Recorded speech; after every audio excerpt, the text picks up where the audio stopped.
আসসালামু আলাইকুম সুপ্রিয় দর্শক, সাপ্তাহিক ক্যান্সার আনসার লাইভে আপনাদেরকে স্বাগতম। আজকে ক্যান্সার আনসার লাইভের বিষয় ক্যান্সার চিকিৎসায় ফিটনেস বা শারীরিক সক্ষমতা। প্রিয় দর্শক, যে যেখান থেকে শুনছেন নিজ নিজ প্রোফাইলে আজকে লাইভটি শেয়ার করার মাধ্যমে আরও বেশি সংখ্যক মানুষের কাছে ক্যান্সার সচেতনতার বার্তা পৌঁছে দেওয়ার জন্য অনুরোধ করা যাচ্ছে। আপনারা জানেন, ক্যান্সার সম্পর্কিত মৌলিক এবং যথাযথ সঠিক সাধারণ জ্ঞান দেশের প্রান্তিক পর্যায়ে তথা সর্বসাধারণের মধ্যে পৌঁছে দেওয়া এবং একই সাথে একজন ক্যান্সার আক্রান্ত ব্যক্তির জন্য একটি সুন্দর পৃথিবী গড়ে তোলার মহান লক্ষ্যকে সামনে রেখেই এই ক্যান্সার আনসার লাইভ নিয়মিত করে যাচ্ছি। আজকে যারা যুক্ত হবেন তারা তাদের প্রশ্ন আপনারা কমেন্ট বক্সে জানাতে পারেন, এবং আপনারা যদি শুনতে পান তাহলে অবশ্যই আমাকে জানান যে শোনা যাচ্ছে কিনা। প্রিয় দর্শক, তো তাহলে শুরু করা যাক। চলুন। ক্যান্সার চিকিৎসায় ফিটনেস বা শারীরিক সক্ষমতা। আমাদের কাছে অনেক রোগী আসেন বা আমরা প্রায়ই আমরা এটা অবলোকন করি যে রোগী অনেক দুর্বল থাকে, শারীরিকভাবে অনেক বেশি দুর্বল থাকে, যার কারণে ক্যান্সারের চিকিৎসা নেওয়ার জন্য একটা ভীতি কাজ করে রোগীর স্বজনদের মাঝে, এবং তারা মনে করে যে তার আসলে চিকিৎসা করা এই বয়স বা এই শারীরিক সক্ষমতা এত দুর্বল, এই অবস্থায় তার ক্যান্সারের চিকিৎসা দেওয়া যাবে কিনা। এই জিনিসটা তারা আমাদেরকে প্রশ্ন করেন এবং নিজেরাও অনুধাবন করেন যে এই অবস্থায় তার কেমোথেরাপি বা রেডিওথেরাপি বা ক্যান্সারের চিকিৎসা সেটি আসলে যথাযথ কিনা। তো সেজন্যই আসলে আমাদের আজকের এই লাইভটির আয়োজন করা হয়েছে। ক্যান্সার চিকিৎসায় শারীরিক যে ফিটনেসটা আসলে কয়েকটা জিনিসের উপর ডিপেন্ড করে। সেটা হচ্ছে তার রুটিন ব্লাড টেস্ট বা রিপোর্ট, এবং তার যদি কোমরবিডিটি থাকে সেই কোমরবিডিটিগুলো কতটা নিয়ন্ত্রণে রয়েছে, এবং একই সাথে আমরা যে জিনিসটা বাহ্যিকভাবে পরিলক্ষিত হয় সেটি হচ্ছে তার শারীরিক দুর্বলতা বা শরীরের এনার্জি, বা খাঁটি বাংলায় বলতে গেলে শরীরের শক্তি কতটুকু রয়েছে। তো এই জিনিসগুলো দেখে, এই তিনটা জিনিস মূলত আমরা দেখি। এক হচ্ছে তার রুটিন টেস্টগুলো, ব্লাড টেস্ট রিপোর্ট, যেটাতে বিভিন্ন অর্গান ফাংশন থাকে, যেমন কমপ্লিট ব্লাড কাউন্ট থাকে, renal function test, liver function test, যে তার শরীর ফাংশনিং আছে কিনা ঠিক মতো। এটা এক নাম্বার। 2 নাম্বার হচ্ছে তার কোমরবিডিটি বলতে তার যদি অন্য কোনো সমস্যা থাকে, তার যেমন ডায়াবেটিস থাকতে পারে, হাইপারটেনশন থাকতে পারে, কিডনি ডিজিজ থাকতে পারে, অন্য যে কোনো সমস্যা থাকতে পারে, তো সেটাও নিয়ন্ত্রণে আছে কিনা। এবং তৃতীয়ত আমরা দেখি যে তার শারীরিক শক্তি কতটুকু রয়েছে। তার শারীরিক শক্তি বা সক্ষমতা, এই জিনিসটা আসলে আমরা কিভাবে নির্ণয় করি। এটা একটি স্কেল রয়েছে, সেই স্কেলটাকে আমরা বলি ইসিওজি পারফরমেন্স স্ট্যাটাস স্কেল। তো এই স্কেল অনুসারে তিনি যদি এতটাই দুর্বল হন যে তার সার্বক্ষণিক একদম বিছানায় তাকে শুয়ে থাকতে হয়, ওয়ার্কিং আওয়ারে তিনি 100% টাইম তিনি বিছানায় শুয়ে থাকেন, তাহলে এবং তিনি নিজের কোনো কেয়ারই নিতে পারেন না, এমনকি নিজের খাওয়া দাওয়া পর্যন্তও তাকে অন্য কাউকে করে দিতে হয়। তো এমত অবস্থায় আমরা বলি যে ইসিওজি পারফরমেন্স স্কেল 4।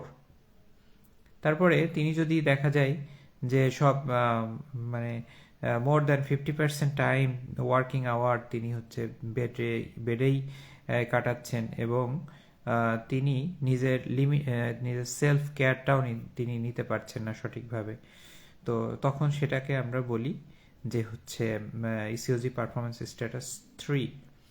এরপরে যদি দেখা যায় যে less than 50% time working hour তিনি বেড রিডেন থাকতেছেন এবং তিনি সেলফ কেয়ার নিতে পারতেছেন, যদিও সেটি নিজের কাজগুলো তিনি নিজে করতে পারতেছেন, যেমন আমরা যদি বলি যে তিনি নিজের গোসল, নিজের খাওয়া দাওয়া, এই নিজের টয়লেট করা, এই কাজগুলো নিজে যদি করতে পারেন, তাহলে আমরা তাকে বলি যে পারফরমেন্স স্ট্যাটাস 2।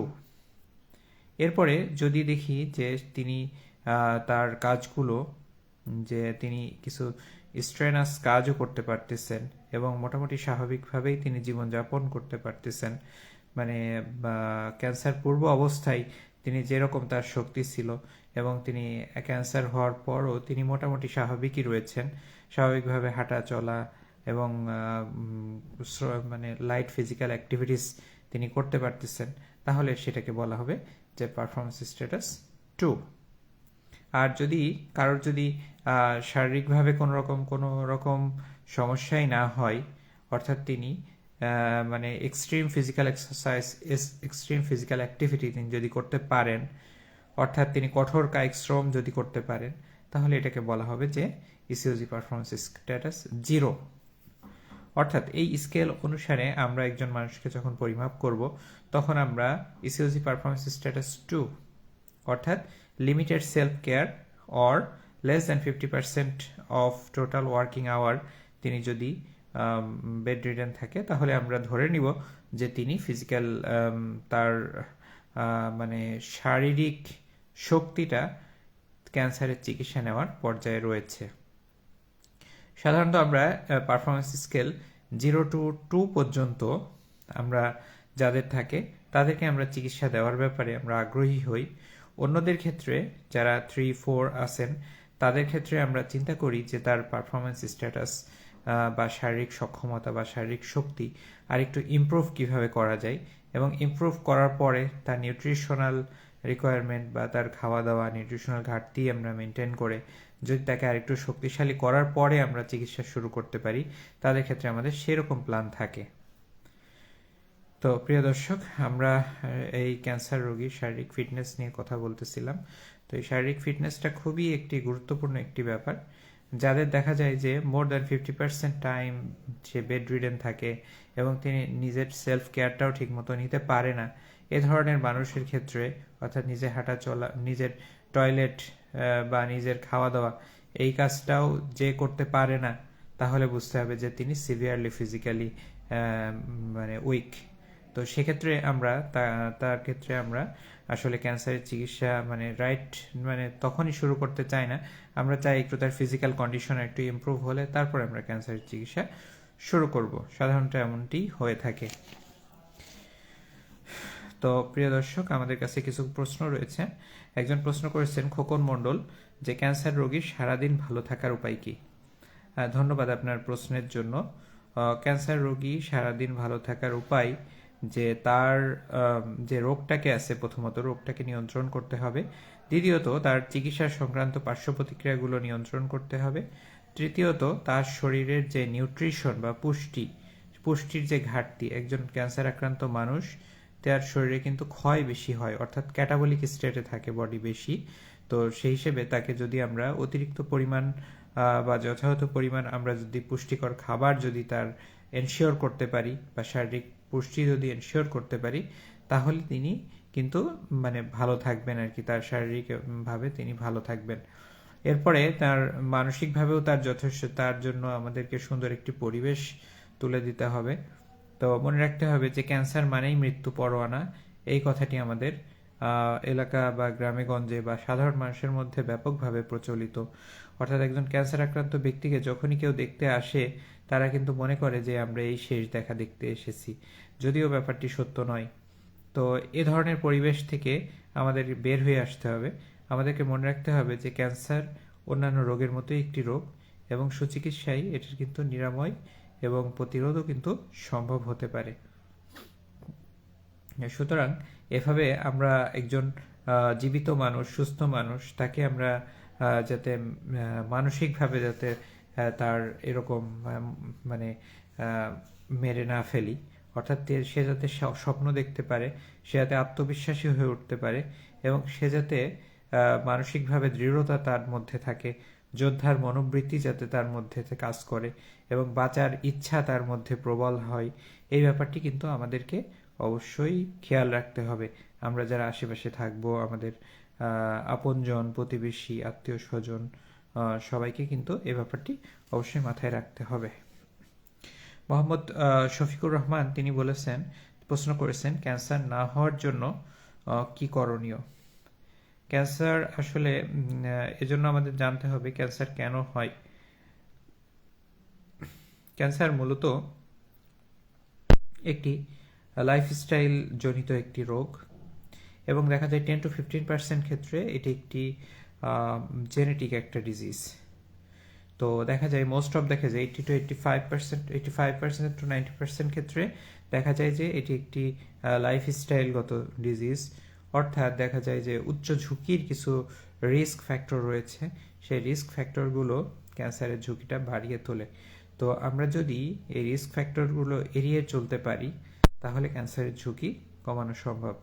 আর যাদের পারিবারিক ইতিহাস রয়েছে ক্যান্সারের, তাদেরকে অবশ্যই আরেকটু বেশি সতর্ক থাকতে হবে এবং আপনার ডক্টরের কাছ থেকে জেনে নিতে হবে যে তার শরীরে কোন ধরনের ক্যান্সারের প্রবণতা অন্যদের তুলনায় বেশি রয়েছে এবং সে অনুযায়ী আপনাকে নিয়মিত স্ক্রিনিং করতে হবে এবং যেসব ক্যান্সার ভ্যাকসিনের মাধ্যমে প্রতিরোধযোগ্য সেসব ক্যান্সারের জন্য পূর্বেই ভ্যাকসিন নিয়ে নেওয়া যেতে পারে।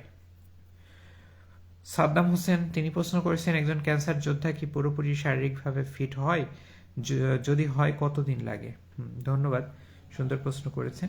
একজন ক্যান্সার আক্রান্ত ব্যক্তি তিনি শারীরিকভাবে ফিট হন, তো এরকম বহু উদাহরণ রয়েছে।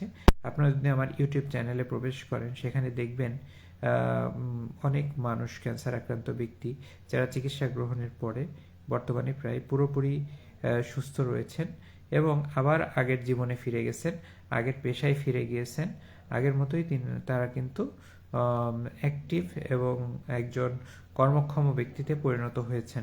অনেক ক্ষেত্রে দেখা গেছে যে তারা কিন্তু পূর্বের প্রফেশনে ফিরে গেছেন এবং আবারও পরিবারের হাল ধরেছেন। প্রিয় দর্শক, আমরা আজকে ক্যান্সার লাইভে আজকে আমরা যেটা নিয়ে আলোচনা করতেছিলাম ক্যান্সার চিকিৎসায় ফিটনেস বা শারীরিক সক্ষমতা। তো আপনারা যারা আজকে আমার লাইভে যুক্ত ছিলেন বা আছেন, আপনারা অনেক প্রশ্ন করেছেন, আপনাদেরকে অনেক ধন্যবাদ। এবং একজন রাসেল খান তিনি সালাম দিয়েছেন, আসসালামু আলাইকুম। ওয়ালাইকুম আসসালাম রহমতুল্লাহ। তো আজকে যারা যুক্ত ছিলেন আপনাদেরকে অসংখ্য ধন্যবাদ এবং পরবর্তী ক্যান্সার লাইভ দেখার আমন্ত্রণ জানিয়ে আজকের মতো এখানেই বিদায় নিচ্ছি। সবাই ভালো থাকবেন। আসসালামু আলাইকুম রহমতুল্লাহ।